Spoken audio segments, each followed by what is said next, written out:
अस्सलामुअलैकुम स्टूडेंट्स हमने previous topic में टाइप्स ऑफ सेट्स को डिस्कस किया था। टाइप्स ऑफ सेट्स की डेफिनेशन और उनके रिलेटेड एग्जांपल्स को डिस्कशन की थी। ये अगर आप में से किसी स्टूडेंट ने टाइप्स ऑफ सेट्स वाली वीडियो वॉच नहीं की है तो उसको लाजमी वॉच करें। बेसिक कंसेप्ट्स हैं, वो कंसेप्ट्स आपको समझ आएंगे तो नेक्स्ट स्टेप्स आप कर सकेंगे। नेक्स्ट जो हमारे पास टॉपिक है उसके बारे में जो है ना आप अच्छे तरीके से समझ सकते हैं। अगर आप लोगों को वीडियो नहीं मिल रही तो मैं उसका डिस्क्रिप्शन में लिंक भी दे दूंगा, वो वीडियो लाजमी वॉच करें। और इसके अलावा हर सूरत आप जो है ना चैनल को सब्सक्राइब भी करें और बेल आइकन का बटन प्रेस करें ताकि हर नई आने वाली वीडियो आपको बर वक्त मिल सके। उसको हर नई आने वाली वीडियो को अच्छे तरीके से वॉच करें। और अगर आपको उसके बारे में कोई मसला है या वीडियो अच्छी नहीं लगती या अच्छी लगती है, जैसी भी है, आपको जो भी आपके जहन में वीडियो को देख के कमेंट आता है, आप डिस्क्रिप्शन में कमेंट बॉक्स में उसको लाजमी मेंशन करें। कोशिश करें कि वीडियो पूरी वॉच करें, उसके बाद आप अपना कमेंट ज़रूर मेंशन करें। अगर कोई क्वेश्चन है तो लाजमी जो है ना कमेंट में पूछें ताकि आने वाली नई वीडियोस में उसको मैं क्लियर कर सकूं या कमेंट में क्लियर कर सकूं। तो स्टूडेंट, आज की जो हमारा लेक्चर है उसमें हम ऑपरेशन ऑफ सेट्स को डिस्कस करेंगे। ऑपरेशन ऑफ सेट्स से मुराद ये है कि हम इसके ऊपर जो मुख्तलिफ़ तरह से मतलब सेट्स को हमने सॉल्व किस तरह करना है। तो स्टूडेंट, सेट्स को सॉल्व करने के लिए हमारे पास मुख्तलिफ़ मेथड्स हैं, जिनमें यूनियन ऑफ टू सेट्स या यूनियन ऑफ थ्री सेट्स की बात करेंगे, या फिर हम इंटरसेक्शन की बात करेंगे, डिफरेंस की बात करेंगे या कॉम्प्लीमेंट की बात करेंगे। तो स्टूडेंट, ये चंद एक इम्पॉर्टेंट ऑपरेशंस हैं जो मैक्सिमम टाइम डिस्कस किए जाते हैं। तो फर्स्ट हम ऑपरेशन डिस्कस करते हैं union of two sets. Start करते हैं। Student, union of two sets की बात करते हैं। तो let we have two sets A and B, और यूनियन ऑफ टू सेट्स को यू से रिप्रेजेंट किया जाता है। तो ए यूनियन बी, इसको सिंबॉलिकली हम लिखेंगे कि union of two sets A and B is denoted by A union B is the set of all elements which belongs to A और बी। सिंपली अगर मैं इसको जो है ना, ये तो डेफिनेशन आपके सामने रखी है ताकि आप इसको अच्छे तरीके से समझ भी सकें और याद भी कर सकें। अब मैं आपको क्लियर कर देता हूँ आसान लफ्ज़ों में कि हमारे पास यूनियन होता क्या है। स्टूडेंट, हमारे पास कोई भी अगर दो सेट हैं, let we have two sets A and B. फ़र्ज़ किया ये एक ए सेट है, 1 2 3 मैं इसके लिख देता हूँ, और ये एक बी सेट है जिसमें आपके पास 2 3 4 5 ये एलिमेंट्स आपके पास आ जाते हैं। अब जब हम इसको लिखेंगे तो इससे मुराद ये है कि all elements which belongs to A और बी, ए के और बी के तमाम एलिमेंट्स जो ए और बी से बिलोंग करते हैं। पहली तो बात यह है कि जब हम इस यूनियन को लिखेंगे हम इस तरह इसको मेंशन करेंगे 2 3 4 5, ये हमारे पास इसका यूनियन आ गया है। अब जब इसका हम सोल्यूशन लिखेंगे तो सोल्यूशन के लिए एक बात आप याद रखें कि ऑल एलिमेंट से मुराद ये है कि ए के भी तमाम एलिमेंट और बी के भी हमने तमाम एलिमेंट लिखने हैं। लेकिन एक बात इसमें आपने ख्याल रखना है कि अगर इनमें कोई रिपीटेड एलिमेंट आ जाता है, ये जिनके ऊपर मैंने डॉट लगाया है ये रिपीटेड एलिमेंट है, तो रिपीटेड एलिमेंट को हम एक बार ही लिखेंगे, चाहे वो दो बार आ रहे हों हम उनको एक बार लिखेंगे। रिपीटेड से मुराद ये नहीं है कि एक ही सेट में वो दो बार आ रहा है। फ़र्ज़ किया ये 2 यहाँ पे है तो यहाँ भी 2 आ रहा है, तो इसका मतलब है ये दोनों एलिमेंट में ये लिखे जाएंगे। लेकिन रिपीटेड से मुराद अगर मैं इसको ये कहूँ कि कॉमन एलिमेंट्स आप जो हैं दोनों सेट्स के अंदर मौजूद जो कॉमन एलिमेंट्स हैं उनको एक बार लिखेंगे तो फिर जो आपके पास आएगा वो यूनियन ऑफ टू सेट्स की बात को क्लियर करेगा। तो इसको हम लिखते हैं, इसमें कौन कौन से एलिमेंट कॉमन हैं वो लिख लेते हैं। स्टूडेंट, इसमें हम पहले तरतीब से लिखेंगे 1।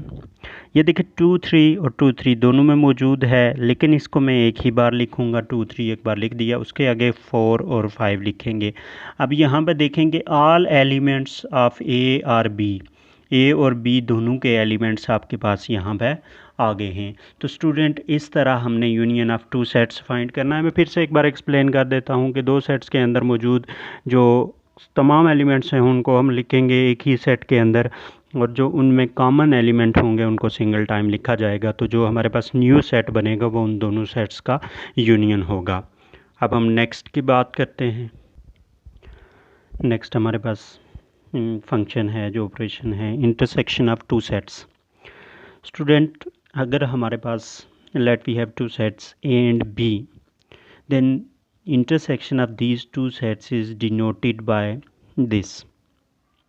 मतलब ये कि अगर जो भी दो सेट्स आपके पास मौजूद हैं जिनका आप इंटरसेक्शन फाइंड करना चाहते हैं, तो उन दोनों सेट्स के दरमियान में आप इस जो है ना यू को उलट करके लिख लें, तो आपके पास इंटरसेक्शन की सिंबल आ जाएगी। और इंटरसेक्शन क्या होता है? इंटरसेक्शन होता है all elements, set of all elements which belong to both A and B.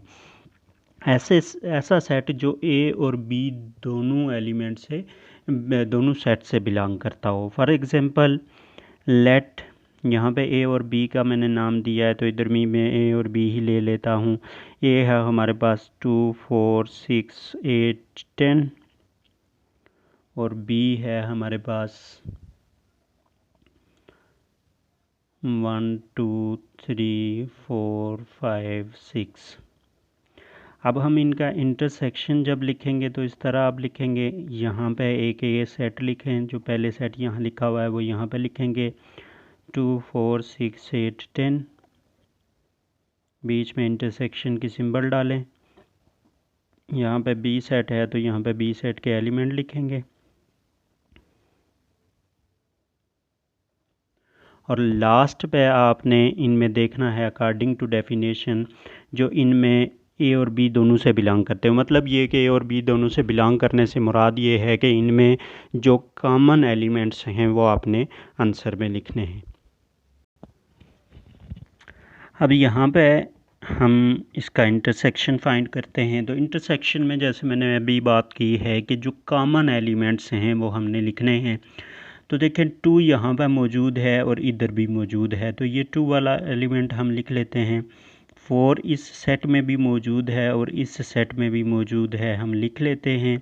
6 इस सेट में भी मौजूद है और इस सेट में भी मौजूद है, तो हम ये लिख लेते हैं। उसके बाद 8 इधर है लेकिन इधर नहीं है, 10 इधर है लेकिन इधर नहीं है, इसी तरह 5 इधर है लेकिन इस सेट में नहीं है, 3 भी है। जो इस सेट के वो वाले एलिमेंट जो इसमें मौजूद हैं वो हमने लिख लिए, तो ये हमारे पास इसका सॉल्यूशन आ जाएगा। सिंपली अगर मैं ये आपसे कहूँ कि इंटरसेक्शन में आपने ये देखना है कि फर्स्ट सेट के तमाम एलिमेंट जो सेकंड में भी मौजूद हों वो वाले आपने आंसर में लिख लेने हैं, आपके पास इंटरसेक्शन फाइंड हो जाएगा। अब हम नेक्स्ट डेफिनेशन की तरफ चलते हैं, नेक्स्ट ऑपरेशन की तरफ चलते हैं। नेक्स्ट हमारे पास डेफिनेशन है डिसजॉइंट सेट्स। तो स्टूडेंट ऐसे सेट्स, कोई भी ऐसे दो सेट्स जिनका इंटरसेक्शन एम्प्टी हो, एम्प्टी से मुराद ये कि उन दोनों सेट्स में कुछ भी कॉमन ना हो, तो उनको डिसजॉइंट कहें। जैसे नेम से ही जाहिर है, डिसजॉइंट मतलब जो जॉइन ना हो रहे हों, जो जुड़ ना रहे हों, उन सेट्स को हम डिसजॉइंट कहते हैं।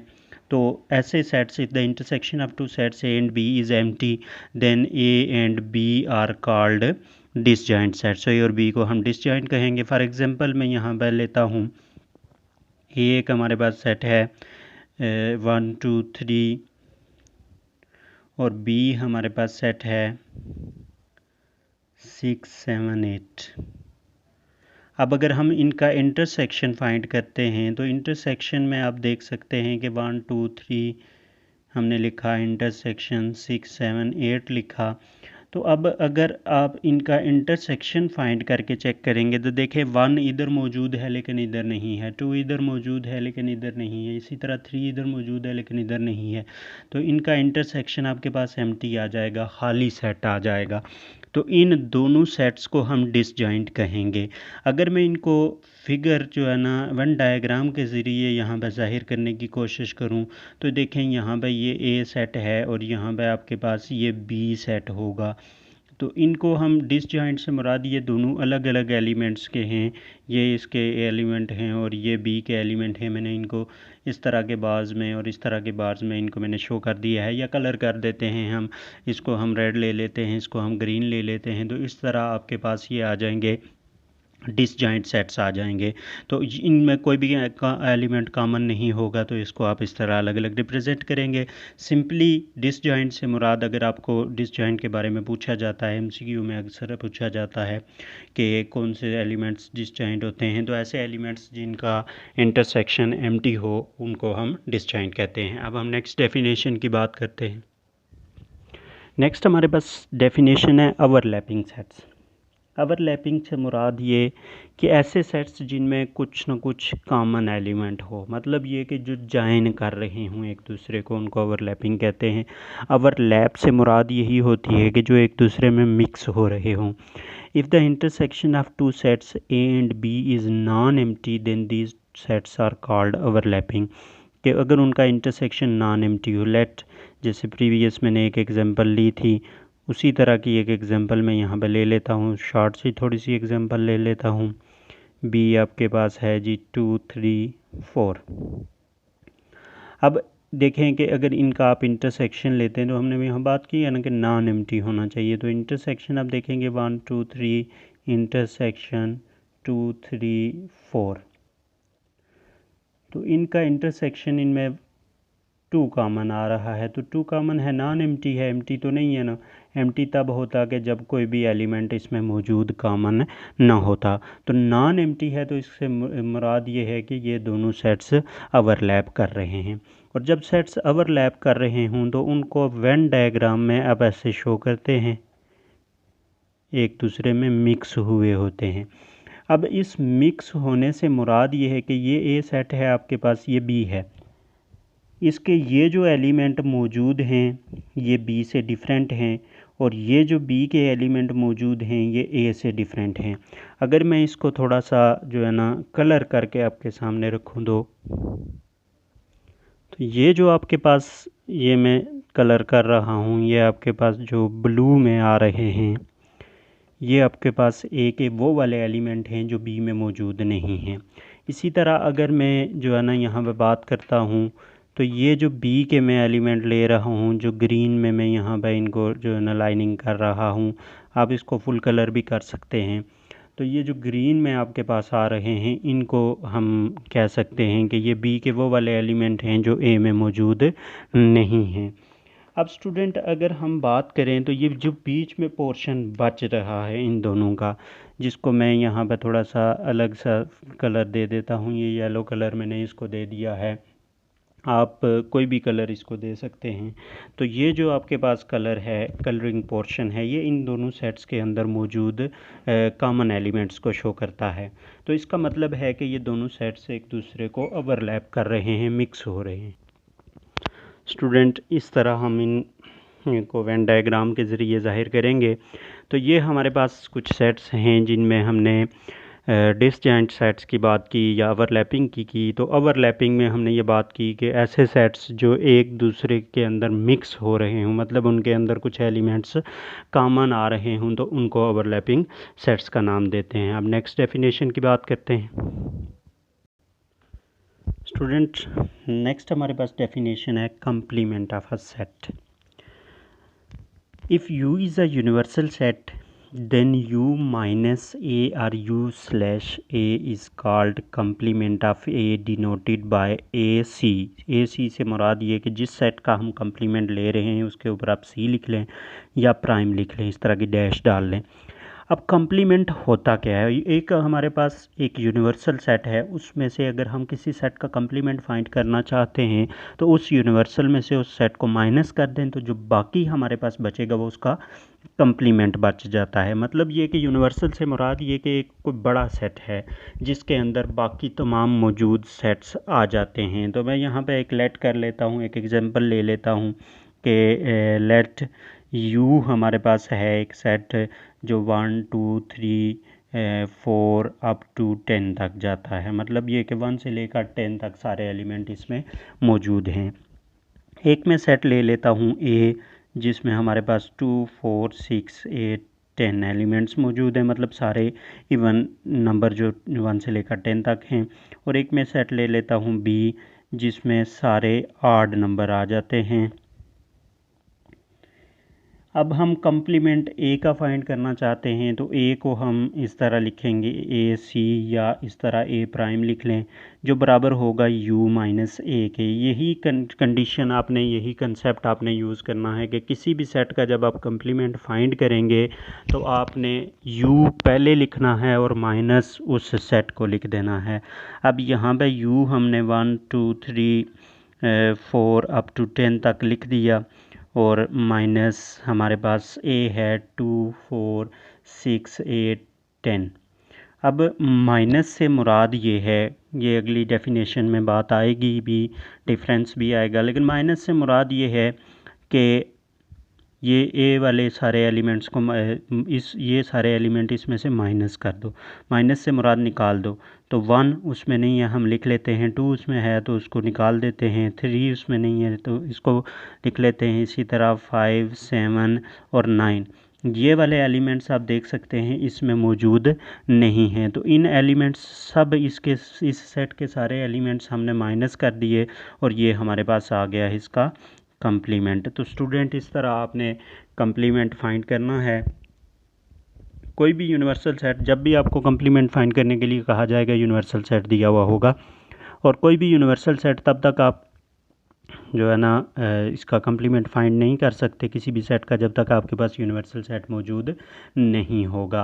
और जब भी आपको किसी सेट का कम्प्लीमेंट फाइंड करने के लिए कहा जाएगा तो आप यूनिवर्सल सेट में से उस सेट को माइनस कर दें, तो जो आपके पास न्यू आंसर आएगा वो कम्प्लीमेंट होगा। माइनस से मुराद मैंने बता दी है कि आपने यू के वो वाले एलिमेंट्स लिख लेने हैं जो उस सेट में मौजूद नहीं होंगे, तो ये आपके पास इस तरह कम्प्लीमेंट हो जाएगा। हम नेक्स्ट डेफिनेशन की तरफ चलते हैं। नेक्स्ट हमारे पास डेफिनेशन है difference of two sets. Difference से क्या मुराद है कि डिफरेंस ऑफ टू सेट्स, पहली तो बात यह है कि अगर हमारे पास ए और बी दो सेट्स हैं तो उनका डिफरेंस हम इस तरह जाहिर करेंगे ए माइनस बी, या फिर यहाँ पे मैंने एक ही इसकी जो है ना डिनोशन लिखी है, आप बी माइनस ए बी लिख सकते हैं। इन दोनों में से कोई भी हम फाइंड कर सकते हैं, और ए स्लैश बी, तो इस तरह भी लिखा जा सकता है। Is the set of all elements which belong to A but do not belong to B. Simply आप यहाँ पे भी माइनस का कंसेप्ट यूज़ कर सकते हैं कि फॉर एग्जांपल लेट, अगर आपके पास एक ए सेट है जो 1 2 3 4 5 तक है, और एक आपके पास बी सेट है जिसमें 2 3 4 तक एलिमेंट्स हैं। अब हमने फाइंड करना है ए माइनस बी, तो ए माइनस बी आपके पास क्या आ जाएगा 1 2 3 4 5 माइनस, पहले लिखेंगे 2 3 4। अब स्टूडेंट यहाँ पे जो हमने डेफिनेशन में बात की है कि ए माइनस बी क्या है, कि ऐसा सेट है जो एलिमेंट्स का ऐसा सेट है जो ए से तो बिलोंग करते हैं, मतलब फर्स्ट सेट से तो बिलोंग करते हैं लेकिन सेकंड से बिलोंग नहीं करते। तो सिंपली अगर मैं ये कहूँ कि यहाँ से आपने फर्स्ट सेट के वो वाले एलिमेंट्स लिखने हैं जो इसमें मौजूद ना हों, तो आपका डिफरेंस आ जाएगा। स्टूडेंट जिस तरह यूनिवर्सल सेट में हमने माइनस किया था, यहाँ पर भी हम माइनस कर देते हैं। अब देखें यहाँ पे 1 मौजूद है लेकिन इधर नहीं है, तो हमने ए के पहले सेट के, ए से मुराद यहाँ पे कुछ भी सेट हो सकता है, तो ए से मुराद यहाँ मैं पहला सेट ले लेता हूँ कि पहले सेट के वो एलिमेंट्स लिखने हैं जो इधर नहीं है, तो 1 उधर नहीं है लिख लिया, 2 भी है 3 भी है 4 भी है, लेकिन 5 उधर नहीं है, तो ये हमारे पास ए माइनस बी आ गया, मतलब इन सेट्स का डिफरेंस आ गया। तो स्टूडेंट ये हमारे पास चंद एक डेफिनेशन थी जिनमें हमने union of two sets, operations जो सेट्स के ऊपर थे, इंटरसेक्शन की बात की, डिसजॉइंट ओवरलैपिंग की बात की, कॉम्प्लीमेंट की बात की और डिफरेंस की बात की। स्टूडेंट क्वेश्चन स्टार्ट करते हैं जिसमें हमारे पास यूनियन, इंटरसेक्शन, कॉम्प्लीमेंट के जो है ना डिफरेंस वगैरह के कंसेप्ट सब क्लियर हो जाएंगे। क्वेश्चन एक ही करूँगा, इसमें आपके पास तकरीबन सारे कंसेप्ट क्लियर हो जाएंगे। तो क्वेश्चन हमारे पास है कि verify De Morgan loss, most important question है, अक्सर पेपर में पूछा जाता है। तो सबसे पहले आपको डी मॉर्गन लॉज का पता होना चाहिए। डी मॉर्गन लॉज बेसिकली क्या होते हैं, आपके पास अगर दो सेट हैं ए और बी, यहाँ ए और बी दिए हुए हैं, तो मैं उसी टर्म में लिखता हूँ। तो ए यूनियन बी जब आप लेते हैं तो अगर आप इसका होल कंप्लीमेंट ले रहे हैं, ये फर्स्ट लॉ में लिख रहा हूँ, A union B whole complement, तो जब इसको आप इक्वल करके लिखेंगे, एक बार A union B whole complement होता है और दूसरे लॉ में A intersection B whole complement होता है। मतलब ये कि अगर A union B whole complement ले रहे हैं तो अपोजिट साइड पे ए कंप्लीमेंट और बी कंप्लीमेंट अलग अलग दोनों का कंप्लीमेंट आ जाएगा। अब यहाँ पे अगर यूनियन है तो इधर आपको इंटरसेक्शन की सिंबल लिखनी पड़ेगी। इसी तरह इधर आप दोनों में अलग अलग सिंबल, आप अलग अलग कंप्लीमेंट लिखेंगे। इधर इंटरसेक्शन है तो इधर आपको यूनियन लेना पड़ेगा। तो स्टूडेंट मैं यहाँ से एक लॉ आपके सामने यहाँ प्रूव करके दिखाता हूँ।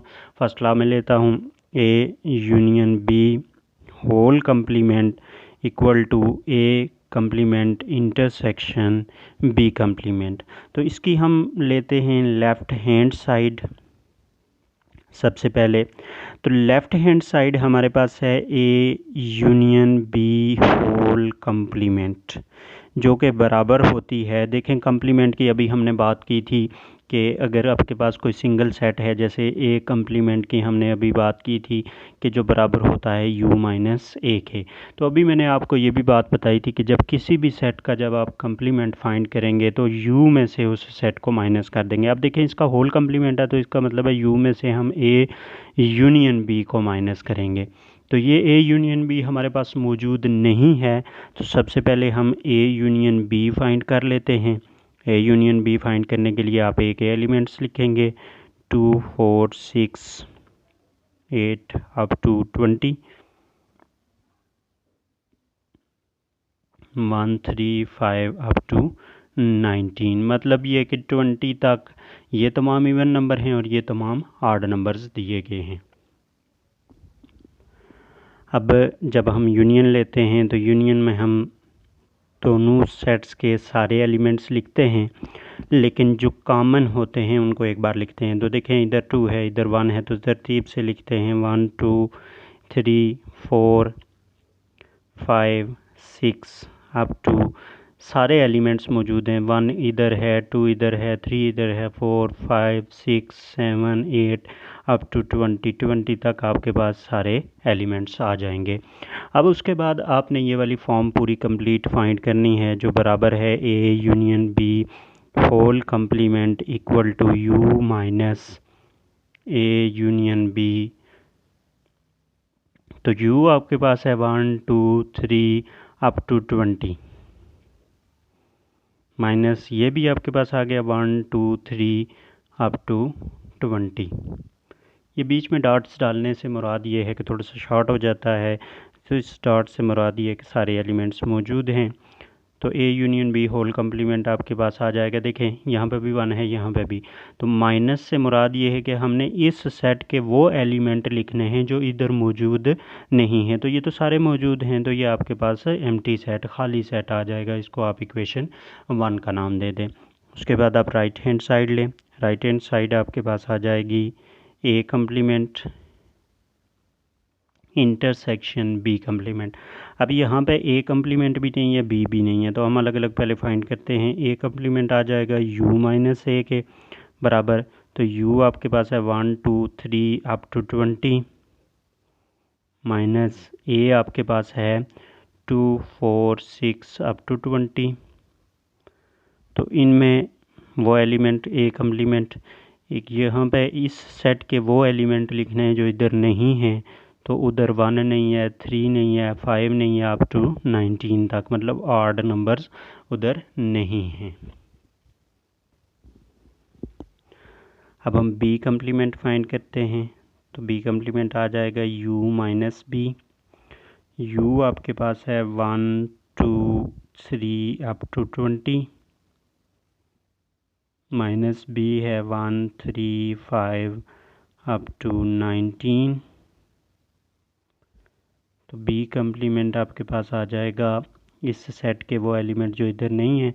तो ये सारे ऑड मौजूद हैं, तो इवन उधर नहीं है, 2 नहीं है, 4 नहीं है, 6 नहीं है, अप टू 20 तक ये एलिमेंट उधर नहीं है। अब इन दोनों के दरमियान इंटरसेक्शन हम फाइंड करेंगे, मतलब A complement intersection B complement. तो ये हमारे पास ये आया था जो 1 3 5 अप टू 19 तक आया था, और इंटरसेक्शन बी हमारे पास 2 4 6 अप टू 20 तक आया था। A complement intersection B complement. अब अगर हम इनमें देखें तो यहाँ पे अगर आपके पास कुछ कॉमन नज़र आ रहा है तो आप लिख सकते हैं। तो यहाँ पे आप देखें कि कॉमन इन दोनों सेट्स में कुछ भी नहीं है, तो ये एम्प्टी सेट हो जाएगा। तो ये आपके पास इक्वेशन 2 बन जाएगी। आप यहाँ पे लास्ट पे प्रूफ में लिख सकते हैं कि from equation 1 into left hand side equal to the right hand side. तो स्टूडेंट इस तरह आपने ये डिमॉर्गन लॉ एक प्रूव किया। दूसरा जो डिमॉर्गन लॉ है वो आप लोगों के लिए मैं प्रैक्टिस के तौर पे छोड़ता हूँ, आप उसको प्रैक्टिस करें। अगर उसमें से कोई भी क्वेश्चन हुआ तो आप लाजमी पूछें। आज जो हमने डेफिनेशंस की जो कंसेप्ट पढ़े उनके रिलेटेड हमने ये क्वेश्चन किए हैं। इस क्वेश्चन के अंदर आपके पास डिफरेंस फाइंड करना या कम्प्लीमेंट फाइंड करना और उसके बाद यूनियन और इंटरसेक्शन फाइंड करना, सब जो है ना कंसेप्ट आ रहे थे, इसलिए ये मैंने क्वेश्चन लिया है। तो इसके रिलेटेड अगर आपको कोई भी क्वेश्चन है, कोई भी चीज़ आपने पूछनी है, तो आप बिला झिझक जो है ना कमेंट में पूछ सकते हैं। और इसके रिलेटेड अगर मज़ीद कोई आपको क्वेश्चन चाहिए हुआ तो वो भी आप कमेंट में ज़रूर मेंशन करें ताकि नेक्स्ट लेक्चर में मैं उसको इंक्लूड कर सकूं। और अगर मज़ीद आपको किसी और टॉपिक के रिलेटेड जल्द अज जल्द लेक्चर चाहिए, मैं तरतीब से तो लेक्चर क्लियर कर रहा हूँ, लेकिन अगर फिर भी आपको किसी टॉपिक के रिलेटेड जल्द अज जल्द लेक्चर चाहिए तो आप कमेंट में ज़रूर पूछें। मैं इंशाल्लाह जल्द आपके सामने उस लेक्चर को ज़रूर अपलोड करूँगा। अल्लाह हाफिज़। वीडियो ज़रूर देखें, और जिन वीडियो देखी उनका मैं बहुत शुक्रगुज़ार हूँ जो पहले देख चुके हैं। और आने वाली वीडियोस भी जो परमानेंटली रेगुलरली स्टूडेंट्स जो है ना वॉच कर रहे हैं, उनसे सीख रहे हैं, मैं उनके लिए भी जो है ना दुआ गो हूँ कि अल्लाह उनको कामयाब करे। और उम्मीद करता हूँ कि बाकी लोग भी अच्छे तरीके से वॉच करेंगे और लर्न करेंगे इनसे, और इस क्रूशल टाइम में अपने इस टाइम को अच्छे तरीके से जो है ना वेस्ट नहीं करेंगे और अच्छे तरीके से अपनी प्रिपरेशन इस क्रूशल टाइम में करेंगे। अल्लाह हाफिज़।